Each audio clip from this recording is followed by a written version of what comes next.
Grateful for the agility in working with us in shifting the inauguration festivities indoors because of the expected frigid temperatures.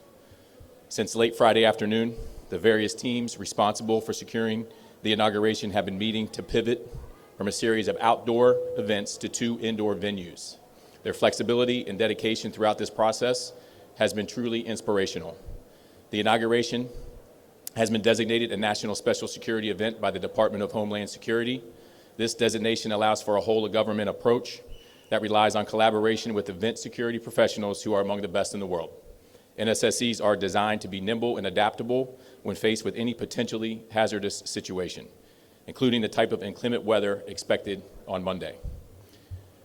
The Secret Service already planned to secure Capital One Arena with a limited perimeter for this rally. However, the site now moves to the 4 security plans as the celebration at the arena will replace the scheduled parade at the White House. An expanded perimeter will be established at approximately 8 a.m. on Monday. The inner portion of this expanded perimeter will be accessible only to authorized attendees. The outer perimeter will be accessible only to pedestrians. All individuals entering the perimeter must undergo screening at pedestrian checkpoints. Restrictions around Capital One Arena will be lifted after the event. However, some road closures and parking restrictions will continue through Tuesday. Information regarding specific road closures, adjustments to public transportation, and parking restrictions have been posted at www.inauguration.dc.gov. Engagement with businesses and residents in the affected areas is ongoing, and information is being shared through businesses and neighborhoods associations. We recognize that these adjustments undoubtedly impact the people of Washington, D.C.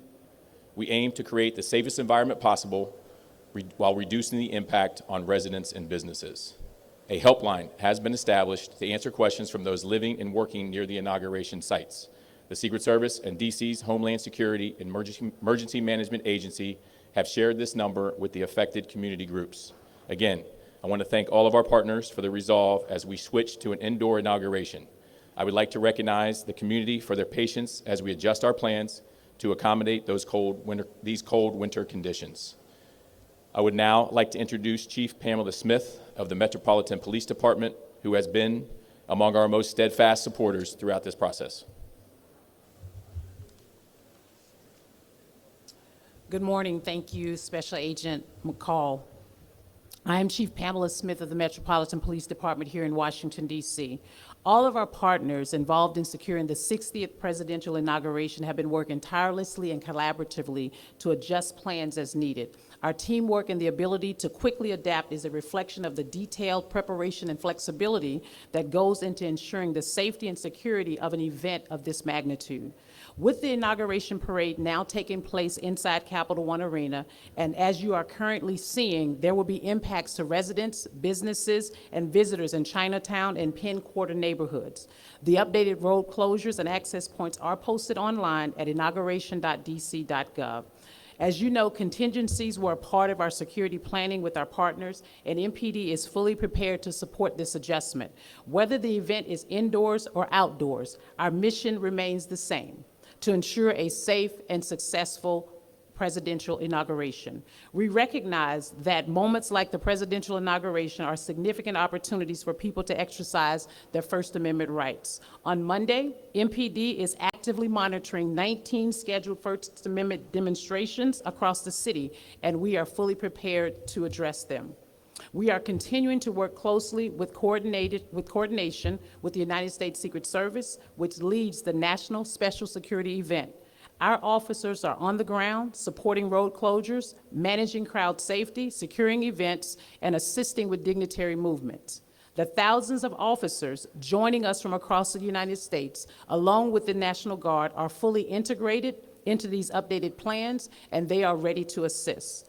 I also want to thank my partners and my colleagues here at the U.S. Secret Service, the U.S. Capitol Police, U.S. Park Police, WMATA, and also our Metro Transit Police, who have been very engaged and intentional about how we will move with regards to how things have changed rather quickly. But I also want to thank the men and women of the Metropolitan Police Department for also being very flexible and ready to pivot on a moment's notice to keep the city and the inaugural activities safe. And finally, I want to thank our community for their patience and coordination as we make the necessary changes in our city. Washington, D.C. is proud to host this inaugural and historical event. I will now turn it over to Chief Tom Manger of the United States Capitol Police. Thank you, Chief. Tom Manger, U.S. Capitol Police. Our security posture at the Capitol remains basically the same, even with this change. As folks know, the inauguration will now be done inside in the rotunda of the Capitol, and there will be some limited number of seats in and around the Capitol Visitor Center for invited guests, but that'll be a very limited number of folks. But our posture outside the Capitol will remain much the same. The security fencing and the law enforcement personnel from up and down the East Coast will be deployed to ensure that the events inside the Capitol go on as planned with no disruptions. We do anticipate that the more than 200,000 people that had tickets to the event will want to do something where they might be able to see the president or the motorcade while they're here in D.C. So there will be several opportunities for them at the Capital One Arena and other places. So we will have folks, along with Secret Service, along with MPD, and all of our allied agencies, all along the areas where either the motorcade or the president plans to be. We do anticipate that we're going to have a crowd around the Capitol, and again, our posture remains the same for the security there. And I want to thank all of our partners. There's always, with these kinds of events, the necessity to be flexible, to be nimble, to be able to handle the changes that occur. And I really appreciate all of our allied agencies who have assisted us all along the way. Thank you. Good morning. My name is Brian Dwyer. I'm the Chief Operating Officer at WMATA. I'm joined today by Chief Mike Gonzalo, our Chief of Police. I want to thank Special Agent in Charge McCool, Chief Smith, and Chief Manger for having us here today. Metro is ready for Inauguration Day. We have changed our service plans after the inaugural plan were moved indoors, or the events were. All information is posted at wmata.com inauguration. On Inauguration Day, Metro is now opening at 5 a.m. and will run normal weekday service with trains running every 5 to 12 minutes depending on the line. Customers attending events at Capital One Arena should take the red, blue, orange, or silver lines to Metro Center and walk to the 9th and G security checkpoint to access the arena on Monday. Some stations in the downtown area will be closed for security reasons. They include Archives, Federal Triangle, Mount Vernon Square, and Pentagon. Trains will bypass these stations. Gallery Place will be open only to customers transferring between the red, yellow, and green lines. That means no entering or exiting Gallery Place on January 19th and 20th due to the security perimeter. Several stations will be closed due to inaugural events at various times. These include Judiciary Square, McPherson Square, and Union Station. They will all have some entrances closed. The stations will still be accessible through other entrances. We'll also have 41 Metro bus routes on detour because of an inaugural activities, and we'll be on a supplemental Saturday schedule tomorrow, which means about 144 bus routes running with some additional service. MTPD is fully staffed and will be patrolling stations. They are joined by police agencies from across the region and country to keep Metro and inauguration participants safe. We want to thank them for coming in their assistance. As we always say around security events, if you see something, say something. This applies to our employees as well as our customers. You can send a text message to MTPD at MyMTPD, that's 696-873, or find an officer in any of our stations. You can also always call 911. Again, you'll find all information and details at wmata.com inauguration. And with that, I'll turn it back to Chief Smith. Thank you. Thank you. We'll go ahead and open up the floor for any questions from the media corps. I know you mentioned Friday, late afternoon, you started having meetings to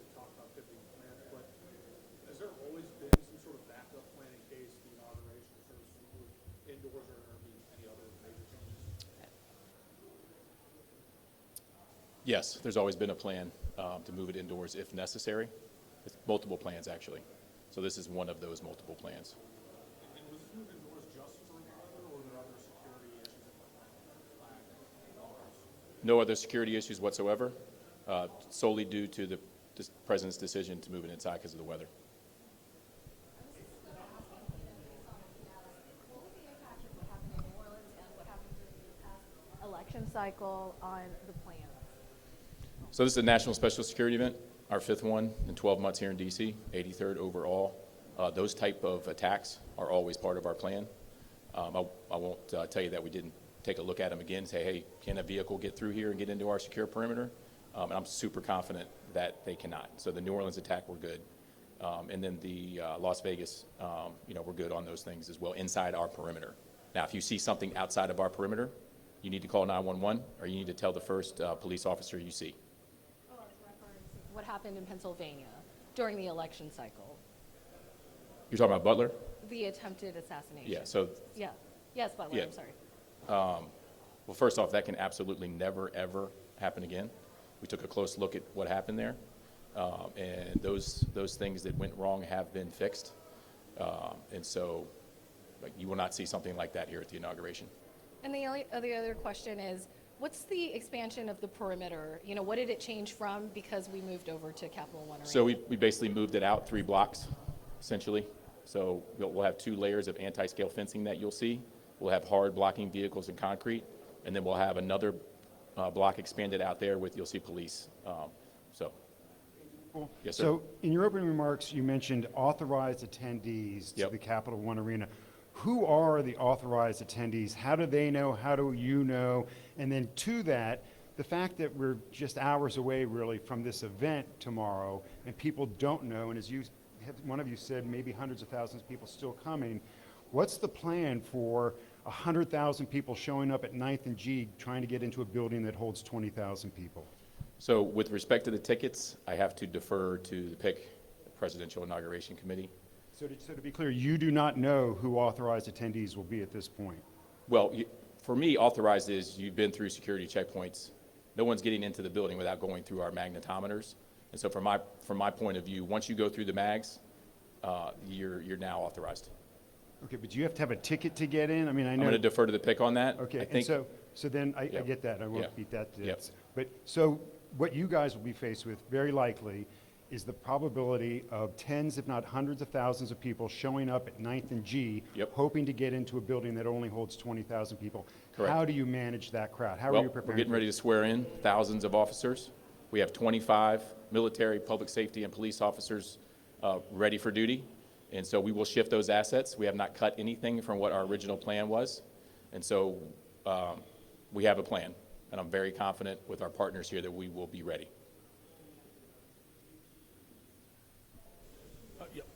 Yeah, so you mentioned that the perimeter around the Capitol is likely going to be pretty similar to what it was if it were indoors. I know there was always going to be security on the parade route and by the White House. Are you going to be able to move officers from one place where there was going to be an outdoor ceremony, say, for example, on the parade route, closer to where the Capitol or Capital One Arena? Yes. We've, for our agencies that are working with Capitol Police, we have reorganized where they'll be. It's very similar to where it was. And as Chief Smith said, we've got adequate number of agencies here. We've got thousands of police officers. We've got over 1,000 National Guardsmen here, and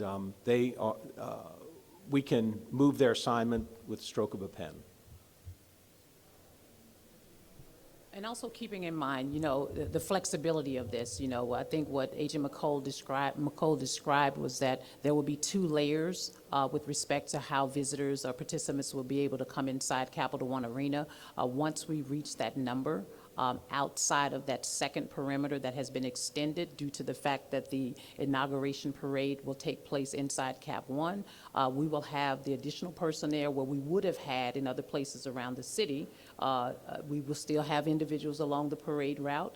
I will also offer up that we know that there are individuals who have come to our city to observe, witness this historic moment of the 60th presidential inauguration. The magnetometers will be open for individuals to come along the parade route. They will be screened and processed as we would if there was an actual parade, but they will be able to still come into that space on tomorrow to be able to witness the possibility of the presidential motorcade traveling from the White House to the Capitol. So there will be other places, if you will, and in particular along the parade route, where if individuals want to be able to come and watch that, that will be accessible to the public. Can I ask how many, we heard 9th and G is a security checkpoint to get into Capitol. Are there any others, or is that the lone checkpoint to get access to 9th and G? Okay, there is a smaller access point or checkpoint for press, but that is the only Where that is.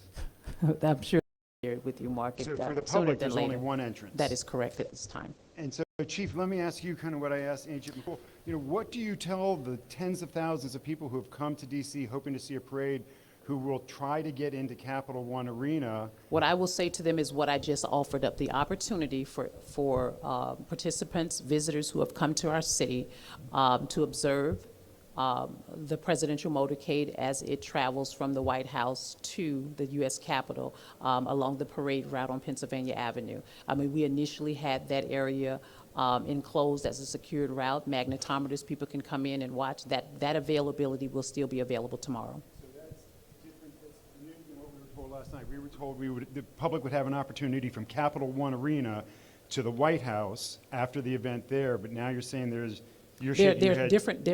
I said initially that there are several places in which people can see it, right? So when you talk about once the capacity has been reached, if you will, inside at Cap One, by that time that parade route will be over, right? The motorcade will be over going from the White House to the U.S. Capitol. Can you clarify how many opportunities the public would have to see the motorcade go from the White House to the Capitol to Capital One? And those from Pennsylvania Avenue to the Capitol, and then they will still have the opportunity to see the motorcades as it goes from the White House to Capital One. I'm sorry, from the Capitol to Cap One, I'm sorry. One more question. And reverse.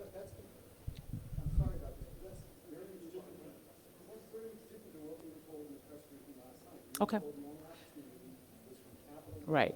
And I think what we have, I think, Mark, I think everybody's point that has happened with respect to this inauguration planning, we have to be flexible. And there are other opportunities. We want to be able to have an opportunity for those visitors who have come to this city to be able to at least see the motorcade as it travels from the White House to the U.S. Capitol. So therefore, the same parameters that we had in place with participants being able to come to Pennsylvania Avenue through the magnetometers to watch the motorcade go through, that availability will be made available to those folks that are in our city. Yes, sir. Hi, thank you very How are much. you? Ronan from Perspectives TV from Canada. Since last night, there's been a lot of posts on social media, especially on X, saying that there's all kinds of threats regarding tomorrow. In one post, someone even said there's a nuclear threat. As absurd as it sounds, my question is, first of all, are you aware of it? And second, are there any actions taken because it's causing a lot of unrest? People are worried. I think that any time we receive any information with respect to any type of threats to the city or any type of special event, we all become concerned, but we have our intelligence teams, fusion centers from all of our respective agencies that will take a good look at that information to ensure whether or not it's credible or not credible. And I think I've said before that we take every threat or any type of a threat to either an event or to an individual person very seriously. At this time, we have not received any credible threats, but we're taking any threats that come into this city very seriously. Any other questions? I'm not a meteorologist, but I can tell you a little bit about the weather. It's going to be cold. I mean, I think we have all, the purpose for the inauguration parade going inside of Capital One is due to the fact of the inclement weather and the fact that it'll be relatively cold. We have, as you know, this city prepares, I think, very well when it comes to inclement weather. Our DPW teams will be out across the city. They have already started putting salt and brine across the city. But I think the other piece of it is that we want people to dress warm and to be safe if they're going to be outside. We will have our fire and EMS staff available in the event there are any hypothermia issues, but what we want people to do is to be safe. Dress warm if you're going to be out in inclement weather. We already know what the temperature will be, which is why the parade moved inside. Take a good look, if you will, at some of our senior members in our city, make sure they're well prepared, and our DPW team will be out there to ensure that we're clearing the snow as we did on January 6th.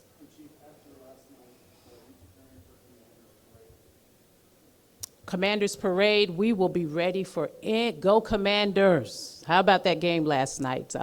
But Mark, we will be ready for a parade if that is what this city wants to do to celebrate our Washington Commanders football team. What an amazing game last night. Go Commanders.